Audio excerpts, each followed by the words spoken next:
Siz nişik сәяхәт итәсез, кредит сүзен ишеткәч башыгызда нинди фикерләр барлыкка килә? Бизнес-тренер Дмитрий Долгов үз чыгышын шундый сораулардан башлады. Бизнес-десант проекты кысаларында быел республиканың 30 районында семинарлар үткәрелгән. Мы начали с прошлого года, в прошлом году. Без бу эшне узган ел башлап җибәрдек. Һәм кешеләрдән бик күп рәхмәт сүзләре ишеттек. Кайбер районнарда 1 ел элек эшмәкәрлек белән шөгыльләнергә уйлаган кешеләр быел килеп үз проблемаларын җиткерде, уңышларын уртаклашты.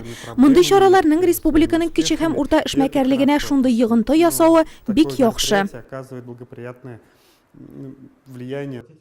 Мондый очрашулар төрле юридик сорауларга җавап табарга, катлаулы хәлләрдән чыгу юлын ачыкларга булыша. Десант составында тренерлардан тыш экспертлар, арбитраж идарәчеләре дә бар.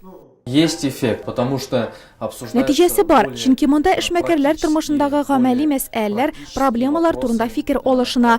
Бу арбитражлар, судка кагылышлы сораулар, күзәтчелек органнары белән эшләү. Бизнес-десантның максаты эшмәкәрлек белән шөгыльләнгәндә килеп туган проблемаларны чишүдән гыйбарәт бит. То есть здесь бизнес-десант.